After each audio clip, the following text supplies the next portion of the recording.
नमस्कार दोस्तों, मेरा नाम विनीत तिवारी है और एक बार फिर से आपका मेरे चैनल फिन कार्ड सोल्यूशन में स्वागत है। देखिए, कुछ दिनों पहले हमें एक कमेंट में क्वेश्चन आया था और एक यूजर ने हमसे क्वेश्चन किया था कि सर मैं मिड कैप अपॉर्चुनिटी फंड या निप्पॉन के स्मॉल कैप फंड में इन्वेस्टमेंट करूं कि नहीं करूं। और वो ऐसा इसलिए पूछ रहे थे क्योंकि दोनों फंड का साइज बहुत बड़ा हो चुका है, दोनों फंड का एयूएम बहुत बड़ा हो चुका है। तो क्या बड़े एयूएम या बड़े फंड साइज वाले फंड में मुझे इन्वेस्टमेंट करना चाहिए कि नहीं, उनका ये क्वेश्चन था। और उनका ये क्वेश्चन भी इसलिए था क्योंकि काफी सारे मैंने ऐसे वीडियोस देखे हुए हैं और ऐसा आपको बताया भी जाता है कि जब फंड का साइज बहुत बड़ा हो जाता है तो वो फंड परफॉर्मेंस करना बंद कर देता है या आपको कम रिटर्न बना के देगा। और देखिए, मुझे कभी ऐसा देखने में नहीं मिला। केवल फंड के साइज को देख के आप ये कह दो कि फंड आपका परफॉर्म नहीं कर रहा है, आपको अच्छे रिटर्न बना के नहीं दे रहा है, ये मुझे कहीं देखने के लिए नहीं मिला। हाँ, मुझे ये चीज जरूर देखने के लिए मिली है। कई बार जो छोटे फंड रहते हैं जिनका एयूएम या फंड साइज आपका 500 करोड़ 1000 करोड़ के आसपास का है, कई सालों तक उनका एयूएम छोटा ही रहता है क्योंकि क्योंकि वो फंड आपको अच्छा प्रदर्शन करके नहीं दे रहे होते, वो अच्छा रिटर्न बना के आपको नहीं दे रहे होते। लेकिन जिन फंड का साइज बढ़ रहा है लगातार, जैसे कि उनका क्वेश्चन था निपॉन के बारे में, निपॉन इंडिया के बारे में, आज वो फंड अपनी इंडस्ट्री का लार्जेस्ट फंड में से एक है। लेकिन वो फंड का साइज इतना बड़ा होने के रीजन ये भी था कि उस फंड ने लगातार, कंसिस्टेंसी आप देखिए, लगातार आपको एक बढ़िया रिटर्न बना के दिया है। और जब कोई फंड लगातार आपको एक बेहतरीन रिटर्न बना के देता है तो आपका उसमें भरोसा बढ़ता है और तभी आप उस पर इन्वेस्ट करते हैं।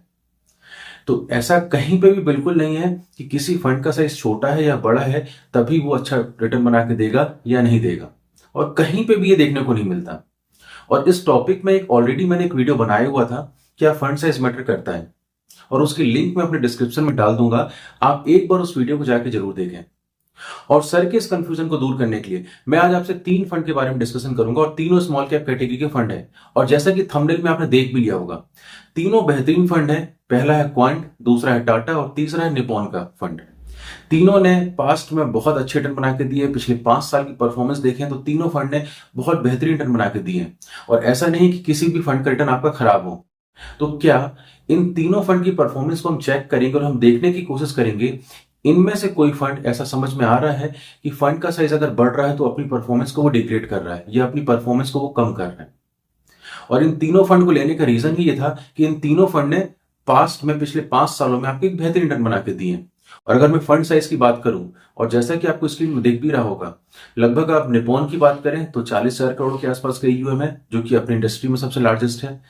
अगर मैं बात कर रहा हूं क्वांट की, तो क्वांट का एयूएम आपको मालूम है लगभग 17,000 करोड़ के आसपास है। तो यहां पे आपको क्लियरली दिख रहा होगा कि सबसे कम फंड साइज है आपके टाटा के स्मॉल कैप का, उससे ऊपर आप जाएंगे तो आपको मिलेगा क्वांट, और सबसे ज्यादा फंड साइज है आपका निपॉन का। तो आज इन तीनों फंड को हम कंपेयर करके देखेंगे और हम देखने की कोशिश करेंगे कि कौन सा फंड हमारे लिए अच्छा रहेगा अगर आज हमें इन्वेस्टमेंट करना है। और क्या ये वाकई सच है कि जिस फंड का साइज छोटा होता है वही हमको एक बेहतरीन रिटर्न बना के देता है। आज हम इन दोनों क्वेश्चन का जवाब जानने की कोशिश करेंगे इन तीनों फंड का कंपैरिजन करके। और आपके इसी कंफ्यूजन को दूर करने के लिए आज हम इन तीनों फंड के कंपैरिजन को स्टार्ट करते हैं। और सबसे पहला पैरामीटर हम लेते हैं ट्रेलिंग रिटर्न एसआईपी फॉर्म में या ट्रेलिंग रिटर्न लमसम फॉर्म में। अगर मैं एसआईपी की बात करूं या लमसम की बात करूं, दोनों केस में आप देखिए सबसे बेहतरीन रिटर्न पिछले 5 साल में आपको बना के दिया है क्वांट के स्मॉल कैप फंड ने, और उसके बाद सबसे अच्छा रिटर्न आपको बना के दिया निपॉन के फंड ने, और सबसे खराब परफॉर्मेंस यहाँ पे आपको दिख रही होगी टाटा की। अब देखिए, यहाँ जो मैंने खराब वर्ड का यूज किया है, यहाँ खराब का मतलब ये नहीं कि वो फंड खराब है या वो अच्छा रिटर्न बना के नहीं दे रहा है। यहीं पे हमारी सोच गलत हो जाती है। अभी क्योंकि मैंने इन तीन फंड को कंपेरिजन किया है तो उसमें सबसे कम रिटर्न है मेरे टाटा का। आपको दिख रहा होगा कि अगर मैं एसआईपी फॉर्म में ट्रेलिंग रिटर्न की बात करूं तो लगभग 32% का रिटर्न बना के दिया है। और वहीं अगर निपॉन की बात करूं तो 37% के आसपास का रिटर्न बना के दिया, और आपके क्वांट ने लगभग 47% का। क्योंकि इन तीनों को कंपैरिजन कर रहा हूं, इन तीनों में सबसे कम परफॉर्मेंस आपकी टाटा की आई है। और यही हमारे साथ सबसे बड़ी दिक्कत फंसती है। हमें लगता है कोई फंड अगर हमको सबसे अगर थोड़ा कम रिटर्न बना के दे रहा है तो वो खराब परफॉर्म कर रहा है, लेकिन तीनों फंड की परफॉर्मेंस लाजवाब है। यहां 32% का भी अगर कोई फंड आपको रिटर्न बना के दे रहा है तो वो खराब नहीं कहा जाएगा, एक अच्छा रिटर्न कहा जाएगा। आज उसने जहां इन्वेस्टमेंट किया है वो थोड़ा सा कंपनी कम रिटर्न बना के दी होगी, लेकिन इसका मतलब ये नहीं है कि वो फंड खराब है। देखिए, इन तीनों फंड की मैं अगर बात करूं तो तीनों फंड के रिटर्न बहुत अच्छे हैं। मैं इस ट्रेलिंग रिटर्न को देख के आपको ये नहीं बता पाऊंगा कि ये फंड खराब है, ये फंड अच्छा है। लेकिन आपको यहां एक चीज तो क्लियर समझ में आ रही होगी, जैसा कि बार बार हमसे लोग कहते हैं कि जिस फंड का एयूएम छोटा होता है आप उसी में इन्वेस्ट करो, वो ज्यादा अच्छा रिटर्न बना के देगा। वो चीज मुझे यहां देखने को नहीं मिल रही है। आप क्लियरली देखिए टाटा का एयूएम सबसे कम था इन तीनों फंड में, लेकिन उसके बाद भी टाटा रिटर्न थोड़े कम बना के दे रहा है। सबसे बढ़िया रिटर्न बना के दे रहा है आपको क्वांट। और वहीं अगर मैं बात करूं, सेकंड पोजीशन आपकी आ रही निप्पॉन की, जिसका एयूएम या फंड साइज बहुत बड़ा है। और इतने बड़े फंड साइज के होने के बाद भी इस फंड ने लगभग लगभग 37% का ट्रेलिंग एसआईपी रिटर्न बना के दिया है आपको पिछले 5 सालों में। तो देखिए इस पहले पैरामीटर से अगर जब मैं रिटर्न की बात कर रहा हूं, चाहे वो एसआईपी के फॉर्म में बात करूं चाहे लमसम के फॉर्म में बात करूं, तो यहां कहीं पे भी देखने को नहीं मिला कि आपके रिटर्न में कोई भी फर्क पड़ रहा है फंड के साइज कम होने से या ज्यादा होने से। और यही बात मैं आपसे बार बार बोलता हूं, कई बार छोटी छोटी कंपनी अपने प्रमोशन के लिए या डिस्ट्रीब्यूटर थोड़ा सा एक्स्ट्रा कमीशन पाने के लिए छोटे छोटे फंड्स में आपको इन्वेस्टमेंट करा देते हैं, और जो कि गलत है। मेरा मानना है, मैं हमेशा कोशिश करता हूं, या मेरे खुद का अगर आप इन्वेस्टमेंट की बात करेंगे तो मेरे हर इन्वेस्टमेंट आप देखिए कहीं ना कहीं आपको 5,000 10,000 करोड़ के ऊपर के फंड में मिलेगा, जिसका फंड साइज 5,000 या 10,000 करोड़ के ऊपर का है। मुझे याद नहीं, एक आध फंड हो सकता है जिसका फंड साइज 3 या 4,000 करोड़ के आसपास का होगा। लेकिन मैं आपसे बार बार पहले भी कहता हूं कि आप किसी भी फंड में इन्वेस्टमेंट करें, कम से कम उसका फंड साइज आप देखिए 5,000 करोड़ के आसपास हो, वो थोड़ा सा ठीक ठाक रहता है। क्योंकि उसमें इतना पैसा तभी लोगों ने डाला होगा जब उस फंड में लगातार अच्छी परफॉर्मेंस बना के आपको दी होगी। चलिए हम अपने सेकंड पैरामीटर में जाते हैं। मैं आपसे अल्फा की बात कर रहा हूं, और क्लियरली आपको समझ में आ गया होगा जैसे मैं आपको अल्फा दिखा रहा हूँ कि सबसे बेहतरीन अल्फा जनरेट किसने किया, आपके क्वांट के फंड है। उसके बाद सेकंड पोजीशन में है आपका निप्पॉन, और थर्ड पोजीशन आपकी आती है टाटा की। तो अल्फा भी सबसे अच्छा जनरेट कौन सा कर रहा है, जिनके फंड साइज बड़े हैं। निप्पॉन का तो आप छोड़ ही दीजिए, निप्पॉन का फंड साइज कहां 40,000 42,000 करोड़ के आसपास का है, और उसके बाद भी ये फंड आपको इतना बेहतरीन अल्फा जनरेट करके दे रहा है। अगर मैं निप्पॉन और क्वांट का भी कंपैरिजन करता हूं तो इस फंड साइज के साथ इतना अच्छा अल्फा जनरेट करना भी कोई कम बात नहीं है। और यहां एक बार फिर से इसी चीज को मैं कहना चाहूंगा, इससे कोई फर्क नहीं पड़ता कि किसी फंड का साइज बड़ा है किसी फंड का साइज छोटा है, कौन सा फंड आपको ज्यादा रिटर्न अच्छा बना के देगा।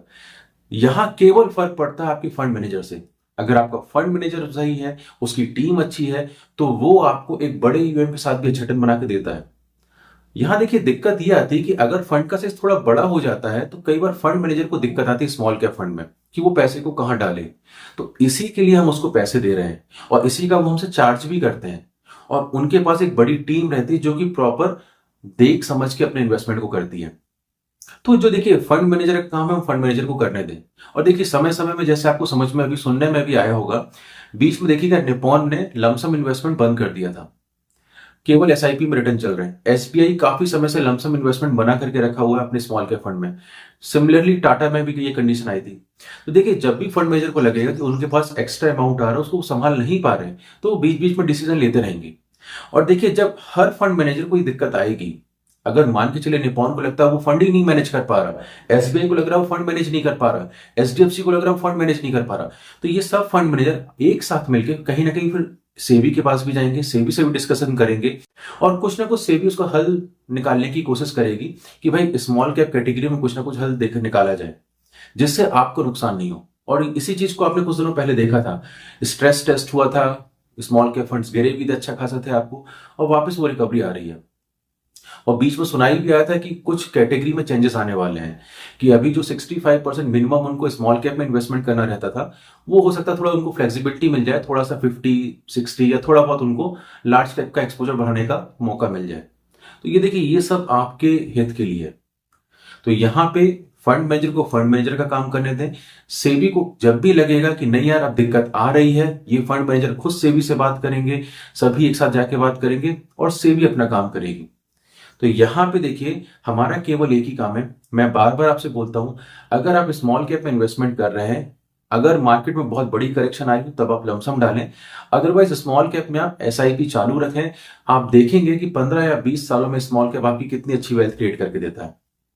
तो देखिए तीनों पैरामीटर, चाहे मैं ट्रेलिंग एसआईपी रिटर्न की बात करूं, चाहे मैं आपसे बात कर रहा हूं यहां पे लमसम रिटर्न की, चाहे मैं आपसे बात कर रहा हूं अल्फा की, तीनों में कहीं पर भी आपको समझ में नहीं आ रहा होगा कि एयूएम का कोई फर्क पड़ रहा है, कि कम एयूएम वाला आपको दिख रहा हो कि बहुत अच्छा रिटर्न बना के दे रहा है, या ज्यादा एयूएम वाला आपको बहुत खराब रिटर्न बना के दे रहा है, ये भी आपको समझ में नहीं आ रहा हो।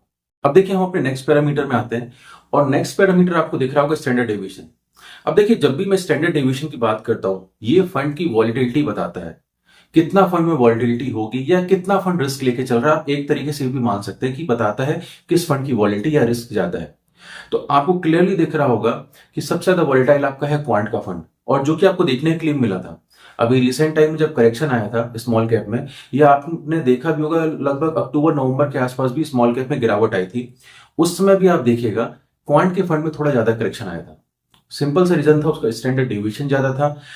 क्वांट का फंड जब मार्केट बढ़ता है तो आपको जितने अच्छे रिटर्न बना के देता है, लेकिन मार्केट गिरने के समय, जब भी मार्केट गिरता है उस समय देखिए इसमें गिरावट भी ज्यादा आती है। तो देखिए हर सिक्के के दो पहलू होते हैं।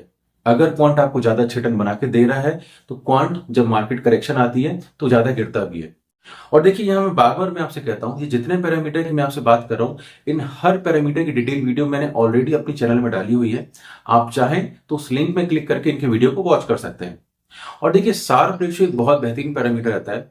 जब सेम कैटेगरी के आपके पास 4 या 5 फंड हो और आपको कंफ्यूजन हो रहा है कि यार कहां इन्वेस्टमेंट किया जाए, उस समय आप शार्प रेशियो को देखिएगा। शार्प रेशियो आपको हमेशा ये बताने की कोशिश करता है कि आपका फंड कितनी कम रिस्क लेके कितना अच्छे रिटर्न आपको बना के दे रहा है। और वहां पे आप देखिए बाजी कौन मार के जा रहा है, आपका निप्पॉन का फंड। निप्पॉन के फंड का एयूएम देखिए या फंड साइज देखिए सबसे बड़ा है, लेकिन सबसे बेहतरीन शार्प रेशियो आपका आ रहा है निप्पॉन के फंड का। यानी वो फंड जितनी रिस्क ले रहा है उसके कंपेरिजन में बहुत अच्छे रिटर्न आपको डिलीवर करके दे रहा है। और कहीं ना कहीं क्वांट में देखिए रिस्क तो ज्यादा ले रहा था, लेकिन रिटर्न भी अच्छे आ रहे हैं, लेकिन उस कंपैरिजन में उतने अच्छे रिटर्न नहीं बना के दे पा रहा है जितने आने चाहिए थे, जिसके कारण उसका थोड़ा देखिए शार्प रेशियो कम हो गया है। तो अगर इन तीनों फंड में बात करूं तो सबसे बेहतरीन शार्प रेशियो आपका आ रहा है निप्पॉन के स्मॉल कैप फंड का। और कभी भी सेम कैटेगरी के फंड में आपको सिलेक्शन करना है तो एक शार्प रेशियो आपकी हमेशा मदद करेगा कि जब सेम कैटेगरी में आप चूज कर रहे हैं किसी फंड को, तो किस फंड का शार्प रेशियो ज्यादा अच्छा है आप ये देखा करिए। तो यहां पे भी देखिए इस पैरामीटर को देखने के बाद कहीं पे भी आपको ये नहीं दिख रहा कि भैया फंड का साइज बड़ा होना या छोटे होने से आपके रिटर्न में कोई फर्क पड़ रहा है।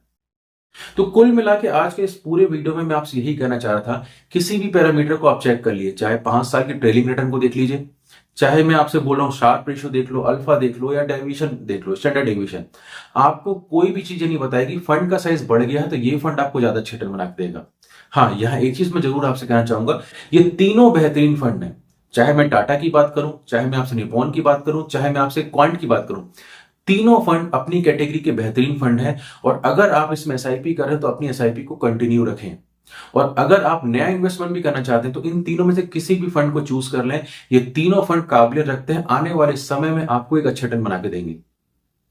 और रही बात निप्पॉन की, जिसका फंड साइज इतना बड़ा है, तो देखिए आप, अगर मैं रोलिंग रिटर्न की बात करूं, अब देखिए जब मैं रोलिंग रिटर्न की बात कर रहा हूं तो रोलिंग रिटर्न का मतलब सीधा सा रहता है, मैं अगर 5 ईयर रोलिंग रिटर्न की मैं आपसे बात कर रहा हूं, 5 ईयर रोलिंग रिटर्न का मतलब है जब से ये फंड लॉन्च हुआ तब से अब तक कभी भी आपने ऑन एन एवरेज 5 साल के लिए इसमें पैसा डाला होता है तो इस फंड ने कितना अच्छा रिटर्न बना के दिया।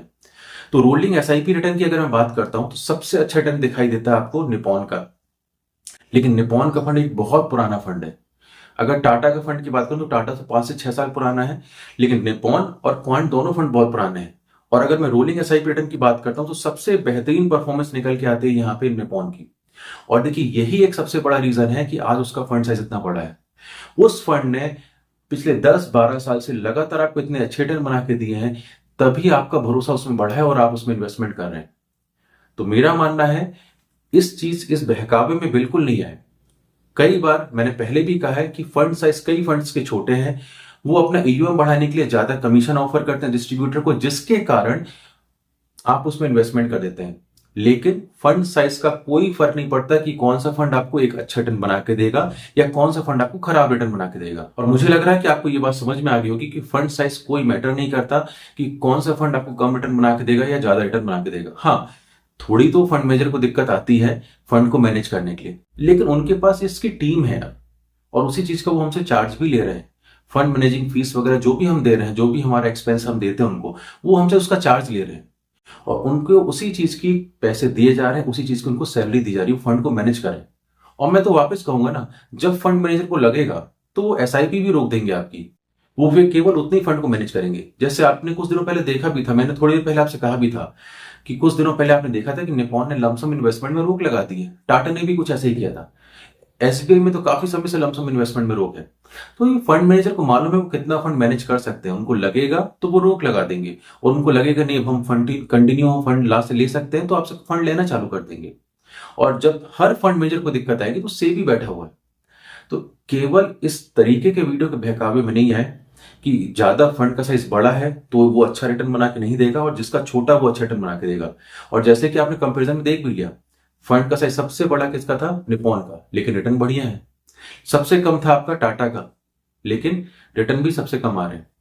तो देखिए इस चीज से कहीं कोई फर्क नहीं पड़ता। और मेरा सिंपल सा अगर कंक्लूजन की बात करूं, तीनों फंड बेहतरीन है।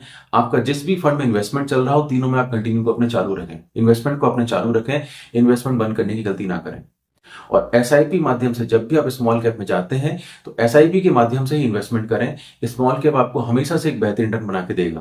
तो आशा करता हूं कि आज का वीडियो आपको पसंद आया होगा। और आप में से कोई भी म्यूचुअल फंड के अलावा स्टॉक में भी इन्वेस्टमेंट करना चाहता है तो उसके लिए मैं डीमेट अकाउंट की लिंक अपने डिस्क्रिप्शन में डाल दूंगा। आप उस लिंक में क्लिक करके अपने डीमेट अकाउंट को ओपन कर सकते हैं।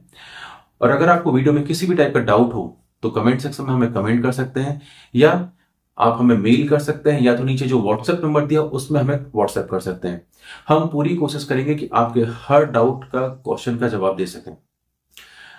तो आज के वीडियो में इतना ही। और एक बार फिर से अगर आपको हमारी वीडियो पसंद आ रही हो तो चैनल को लाइक, सब्सक्राइब और शेयर करना ना भूलें। तो मिलते हैं नेक्स्ट वीडियो में, तब तक के लिए जय हिंद, जय भारत।